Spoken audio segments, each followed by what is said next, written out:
On today's show, no Darius Garland, no Sam Merrill, no problem. The Cavs have Jaylen Tyson. He goes off for a career-high 39 points as the Cavs go on the road and beat the Sixers for the second straight game. We'll talk about everything from Friday night on today's edition of Locked On Cavs.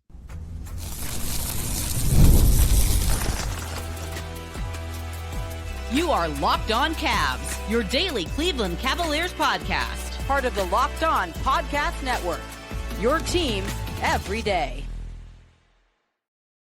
Hi again, everybody. My name is Danny Cunningham, and I cover the Cleveland Cavaliers over at my Substack, The Inside Shot, and you're making another edition of Locked On Cavs your first listen. You can find this show anywhere you get your podcast. That means Apple, that means Spotify, and that does mean YouTube as well. If you're watching right now on YouTube, please do us a favor, hit the thumbs up button and the notification bell, and make sure that you are subscribed wherever you might be listening to Locked On Cavs. This show is a proud part of the Locked On Podcast Network, now the #1 sports podcast network in all of America. And today's episode of Locked On Cavs is brought to you by FanDuel. Before tip-off, check the FanDuel app and see what's dropping during NBA Happy Hour every Friday from 6 to 7:30 p.m. Eastern Time. On today's show, we will talk about the career night that Jaylen Tyson had as the Cavs beat the Philadelphia 76ers 117 to 115. We will talk about why I think this win is so important, and this week as a whole could be one that does springboard the Cavs forward. But we have to start with Jaylen Tyson. As I mentioned, the Cavs get a 117 to 115 win over the Sixers.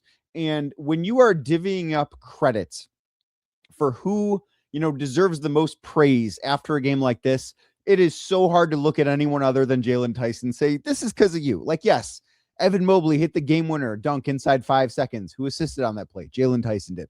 Tyson finished with 39 points, a career high, on 13 of 17 from the floor, was 7 of 9 from beyond the arc, also had 5 boards, had 4 assists, including the game winner. And this was just like, it's a breakout performance from Tyson because of the point total that he got up to. Like, nobody saw him scoring 39 points in this game. Nobody saw him, I think, at any point this year scoring 39 points. I could have said so many things about Jaylen Tyson before this season.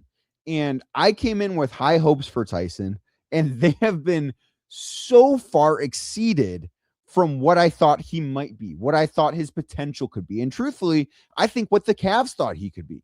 I thought going into the season, Jaylen Tyson's going to do a lot of the little things. He's going to rebound well. He could be a nice secondary creator. He's got that history from being back in Cal, where he was this on-ball guy, and he can do some of that with second units, and maybe he can carve out a role as like the 9th or 10th guy.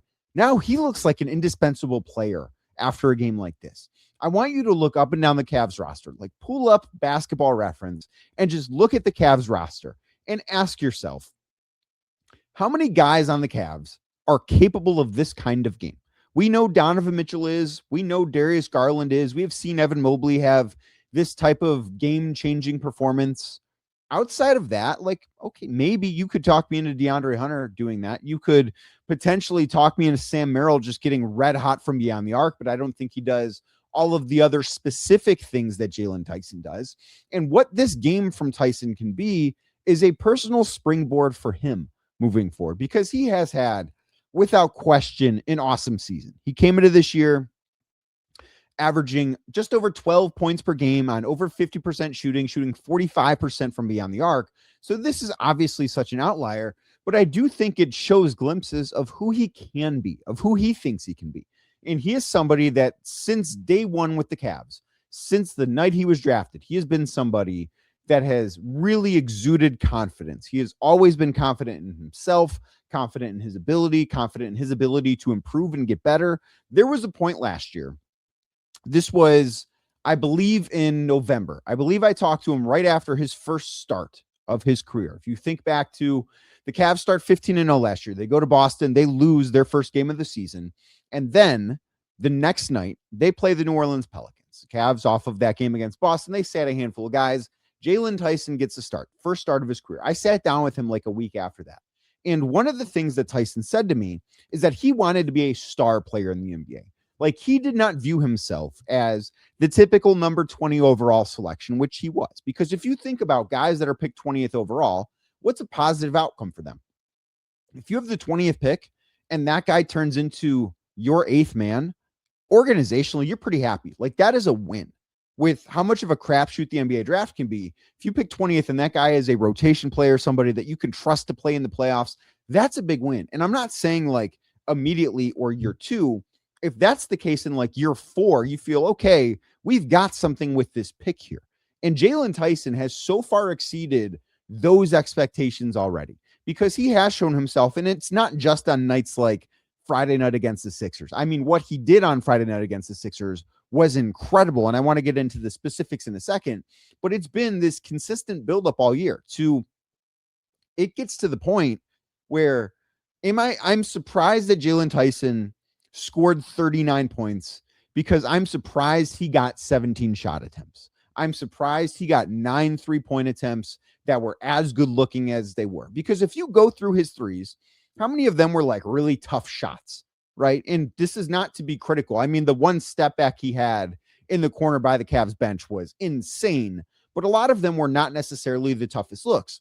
But he's become so consistent as a shooter that I am now genuinely surprised when Jaylen Tyson misses an open three. Like, it is shocking stuff to me. And I know that he went through a couple of weeks ago where he was sick and he didn't play very well. But other than that, he has been such an awesome role player. And I think that a night like Friday night, and I'm not going to say that the Cavs should build around Jaylen Tyson, but it's something that makes you think Jaylen Tyson can be more than just your typical 3-and-D role player. He can be more than just a guy that stands in the corner and takes on tough defensive assignments. And by the way, I do think he did a really good job defensively in this game. He handled Tyrese Maxey for a lot of the game, and Maxey, again, for the second straight night against the Cavs, did not have a very good game by his standards. Like, he had 22 points, but needed 23 shots to get there. And I thought, like, Maxey did some good things in this game. And I'm not trying to say that he's not a very good player, because he is, but it's hard for me to look at what Jaylen Tyson's complete performance was. And in a game that featured not only Donovan Mitchell and Tyrese Maxey, like I mentioned, but it also featured Evan Mobley, who is an all-NBA player, defensive player of the year. It featured Joel Embiid, who formerly has won an MVP. And I realize that Paul George is not who Paul George once was, but he's still a really good player. Jaylen Tyson was the best player on the floor in this game for all 38 minutes that he played. Like, he was freaking fantastic. And I think that that is such a good sign for the Cavs moving forward, because it does give them the ability to maybe have a little bit more trust in guys. I'm not saying that they didn't have trust in Tyson before this night, because that certainly was not the case. Like, they have had trust in Jaylen Tyson, but it's sort of as if organizationally they're rewarded for that trust because of a performance like this one. And I think one of the things that really impressed me, like his play of the night, despite the fact that he only missed 4 shots and scored 39 points, and like 39 points on 17 shots is insane. But his play of the night to me was the assist on Evan Mobley's game-winning dunk. So the Cavs give up a 2-pointer to Tyrese Maxey, ties the game at 115 with around 8 seconds left in regulation.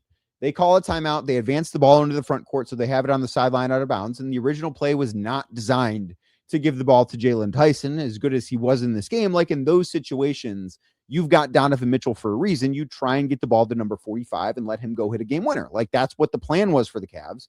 And the Sixers did a good job of taking that away. They denied the ball to Mitchell, and Lonzo Ball threw a pass to Jaylen Tyson in the corner.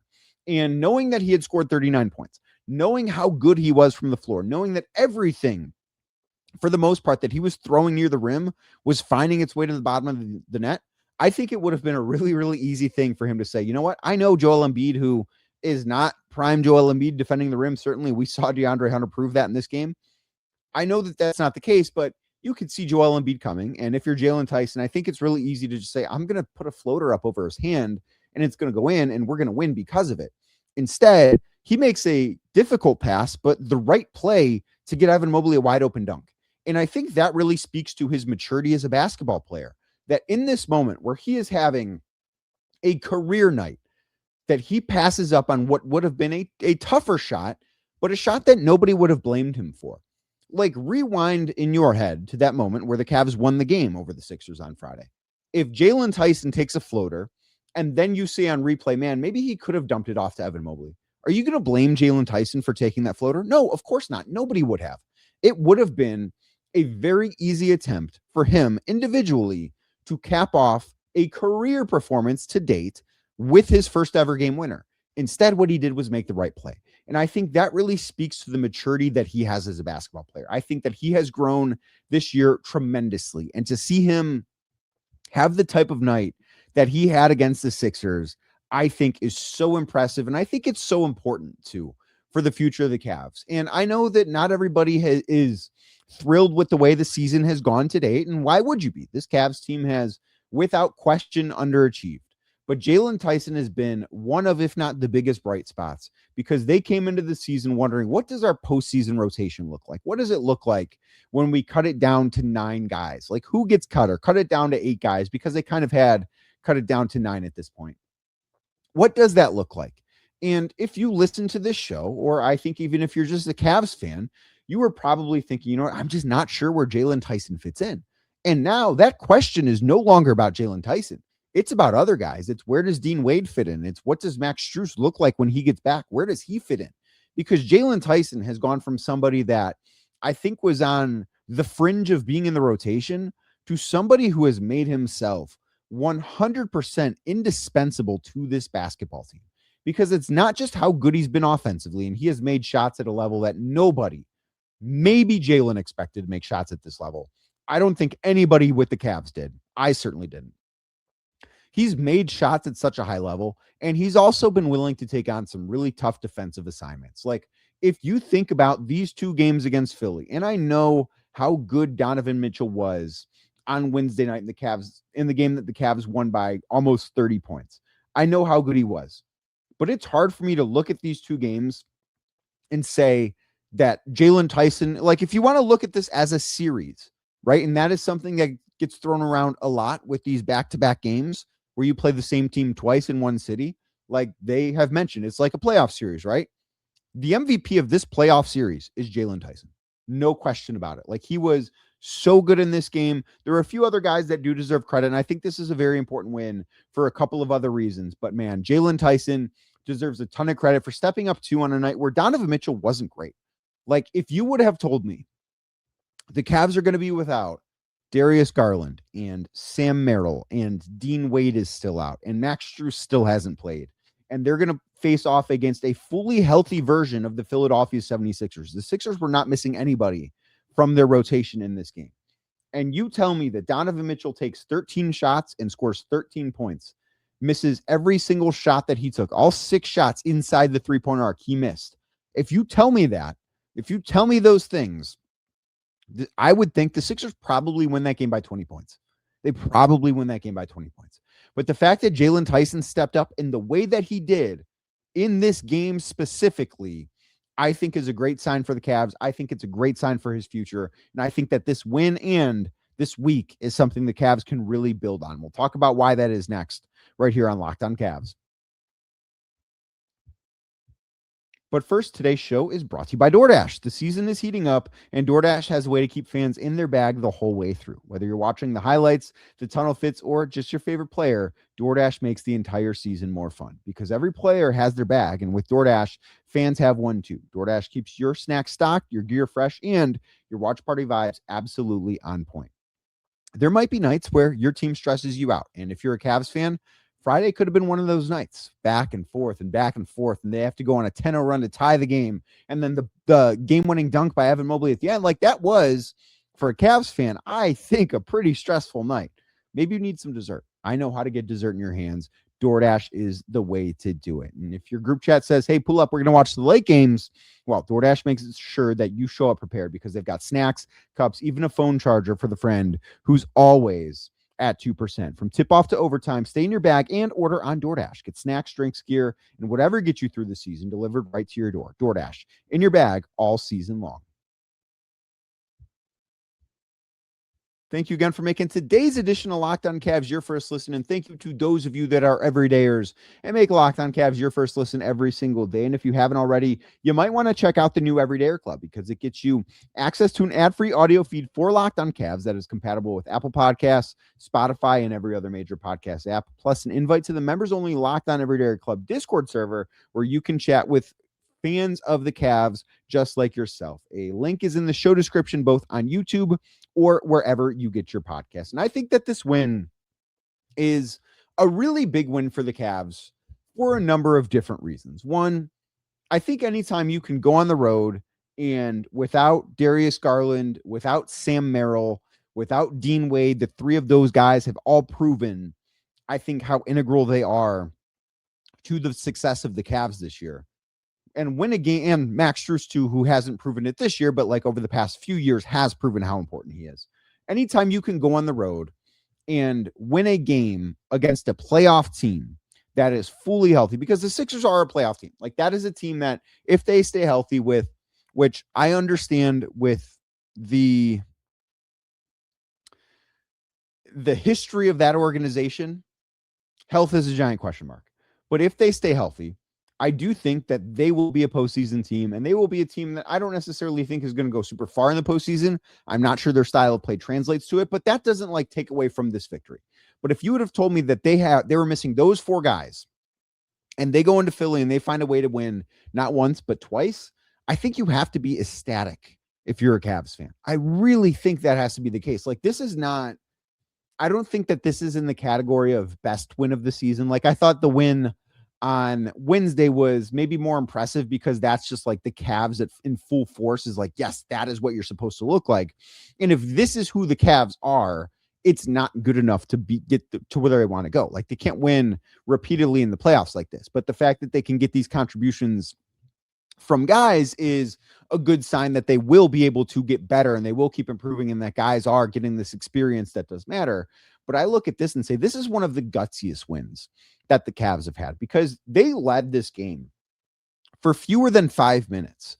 Their largest, like, combined throughout the full 48 minutes, they led for less than 5 minutes total. And I'll get the exact figure here in a second, but this was not some instance where the Cavs were really just taking it to the Sixers and they were in command of this game.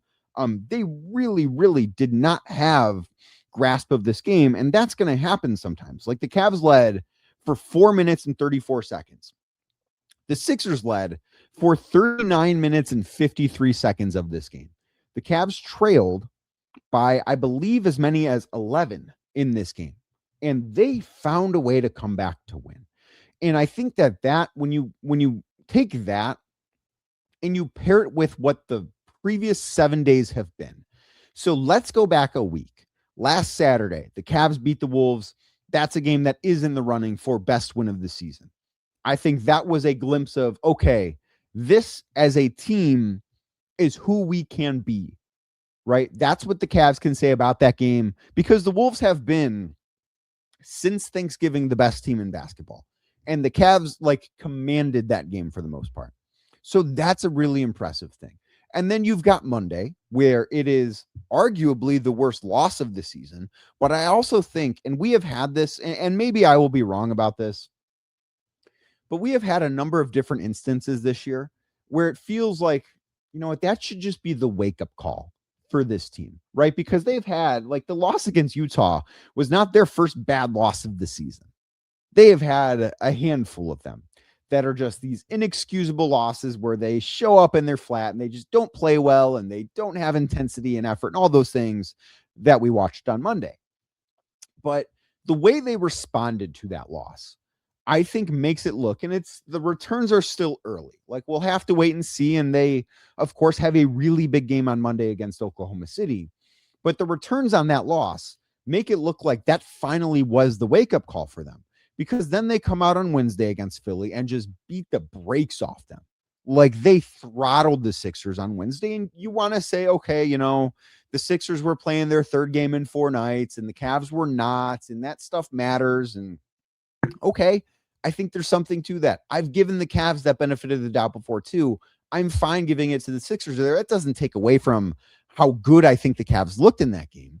But then to follow it up on Friday, because it's always a really challenging thing to beat the same opponent back-to-back games, especially when the team that you are in the first win versus the team that you are in the second win are two very different teams, right? Like I would, because of how good Garland was, and I don't think Sam had the greatest game on Wednesday night, but he certainly still is impactful and changes how the Cavs play. Like if you look at what the Sixers did defensively, particularly against Donovan Mitchell, they can't do that if Sam is on the floor or if Darius Garland is on the floor with him. Like that strategy where they're just going to trap Donovan Mitchell near half court is not viable when the Cavs are at full strength, because they have so many guys that can relieve that pressure.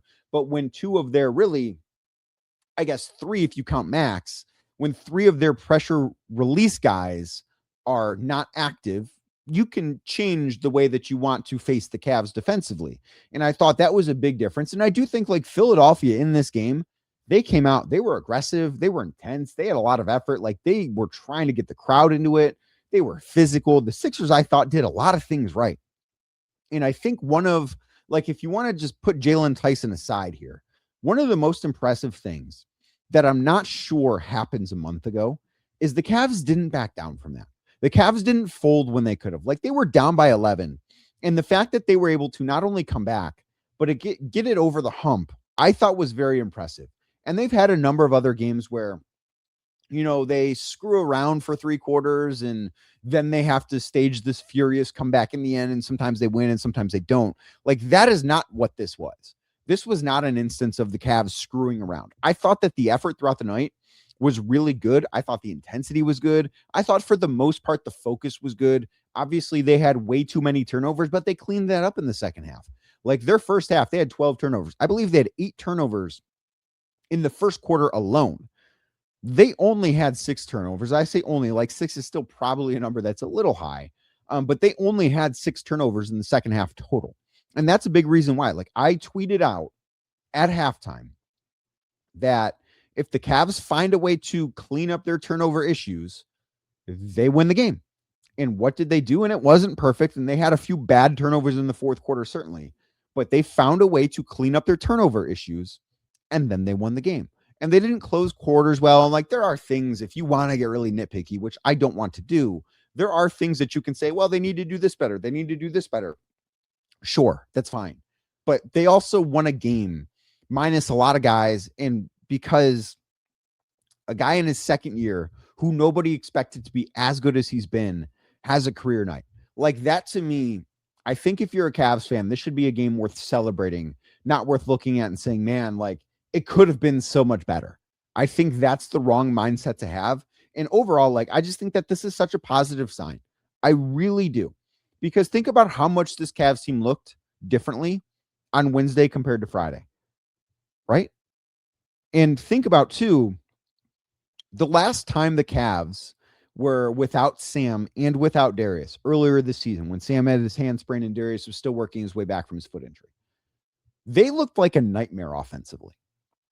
The turnovers were obviously an issue. And I think that was the biggest issue the Cavs had throughout the night. And like, yeah, Donovan needs to be better. And I don't think Evan Mobley was good enough in this game. But they still had 38 assists on 44 made baskets. That is absurd.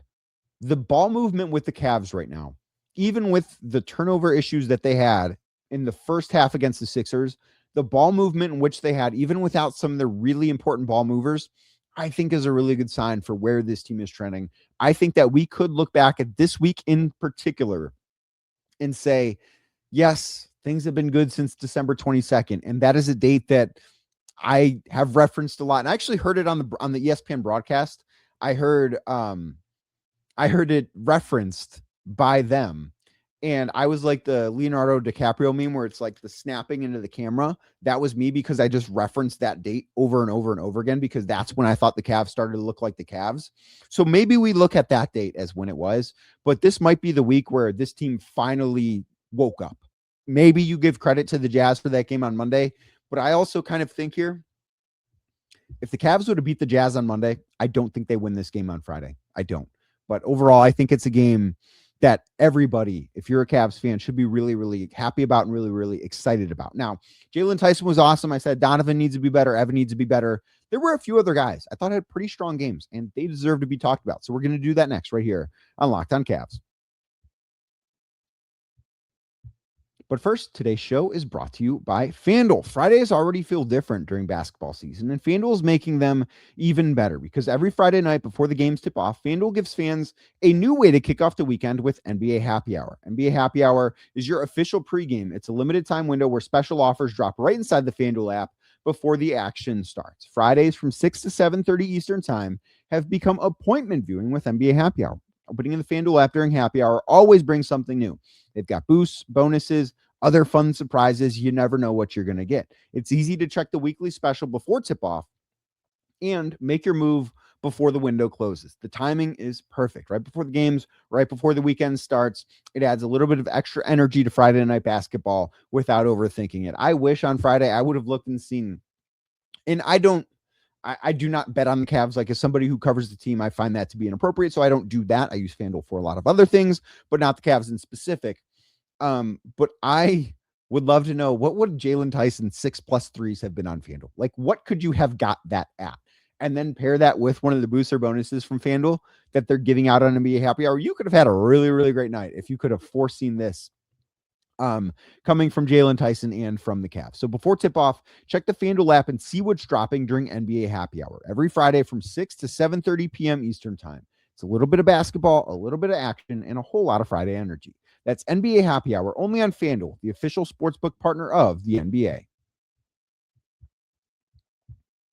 Thank you again to those of you that make Locked On Cavs your first watch on YouTube. If you're watching right now, please do us a favor, hit the thumbs up button for me, and make sure you click subscribe wherever you might be listening to this podcast. And there are a few other guys that I do think deserve credit for the way that they played against the Philadelphia 76ers on Friday. And one of them is DeAndre Hunter, who I thought, this is like, was it a complete game? Was it an awesome performance? Is this something I look at and say, yes, copy that every single time for DeAndre Hunter? No, like, he was good. I didn't think he was great.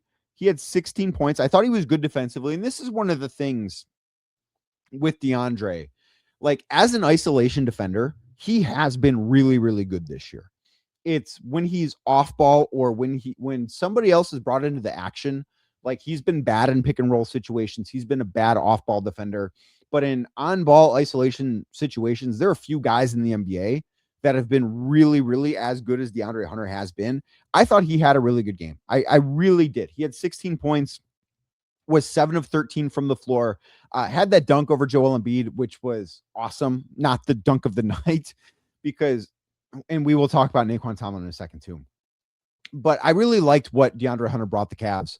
If they get this version of him, and can he be better than this? Yes, he can. And I think that is what has made the DeAndre Hunter experience so frustrating for so many people this year, is that they know he is capable of being better than he has been. But if the Cavs could get every single night 16 points on 53% shooting and 40% from three from DeAndre Hunter, they would sign up for it. Like, if that is who DeAndre Hunter, and he was a team high plus 12 in the plus minus category, which, doesn't necessarily tell the full story, but like, he felt like a winning player in this game against the Sixers. And I think that's a really good sign. Tyrese Proctor, another guy, for everything that went well for Jaylen Tyson. Obviously, expectations for Tyrese Proctor right now are pretty low as a guy who was a second round pick this year, who is a rookie, who is not in the rotation. The fact that he came into this game and missed his first 2 shots, like, he had a layup. I don't know if it was blocked or if it was just altered and didn't go in, but the first shot he took was a layup, and then he had an open corner 3 and he missed it. And he kept shooting. So he started off 0 of 2 from the field, and he was 5 of his next 6. And that included 3 made threes. Like, he finished with 13 points. I thought he was really impactful. He ended up being a -1 in 11 minutes, but man, I thought overall, like, if that is what you can get from Tyrese Proctor, that's because he helped you. If you're the Cavs, he helped you win a game. And I just don't think it's fair to ask second round rookies to help you to do that. And the fact that he was able to do that on a night where the Cavs were so shorthanded that he can go from out of the rotation and not playing anything except mop-up duty, which, because the Cavs have underachieved, has been kind of few and far between this year, to stay ready the way that he did and come through with a really big performance. I thought a really, really impressive thing from him. And then Naquan Tomlin too. I mean, his wrists have to hurt. They have, with how hard he dunks the basketball. his wrists have to hurt because it wasn't just like, oh, he's got, one really great dunk. He had 3 just ferocious dunks in this game. He had the one over Embiid, and he did try the one and got stuffed by the rim. But to get the type of production that the Cavs have gotten out of Tomlin for a guy that's on a 2-way contract is a really, really underrated part of how this roster is built. And I do think that, and I know that there are people out there that want to be critical of the Cavs front office because they don't believe the core 4 works. I'm not one of those people. But you look at the way that the Cavs have gotten so many contributions from guys that are like diamonds in the rough. Craig Porter Jr. was fine in this game. Like, I didn't think he was great. Certainly not good from the field, but he had 11 assists. That was an undrafted guy that originally was signed to a 2-way contract. Naquan Tomlin is on a 2-way contract. Jaylen Tyson was a 20th overall pick. Tyrese Proctor was picked 49th. Like, getting that sort of production from those types of guys to beat, not just, it's not like they went out there, and I can't say the Utah Jazz because the Jazz just beat the Cavs. It's not like they went out there and rolled the balls out with those guys and beat the Pelicans. Like, they did this against a playoff team that is fully healthy. Joel Embiid played. He had 33 points. Paul George played. Tyrese Maxey played. Like, those guys all played. Everybody that is going to be in Philadelphia's playoff rotation played against the Cavs in this game. And the Cavs were just better for the most part. Aside from the turnovers, they did a lot of things really, really well. And that is why I think that this is a game that if you're a Cavs fan, I don't want to sit here and say this is the turning point because I think the turning point might have been earlier this week. But this is one that I think kind of makes you forget a little bit about Monday night. Like I said after Monday, that loss only really mattered if the Cavs allowed it to linger, if they allowed it to snowball into multiple poor performances.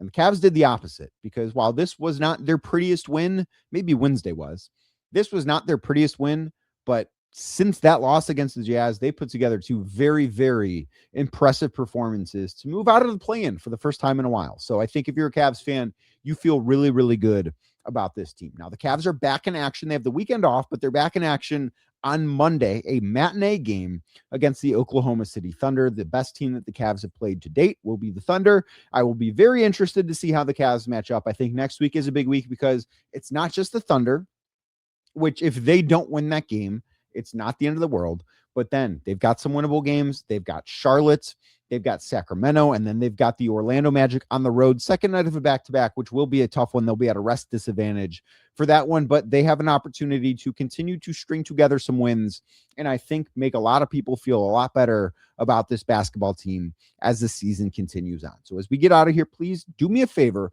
If you're watching the show on YouTube right now, hit that thumbs up button for me and click the notification bell so you don't miss the latest Locked On Cavs content. And make sure that you are subscribed wherever you get this show, YouTube, Apple, Spotify, or anywhere else. And I'll be back on Monday talking more about the Cleveland Cavaliers.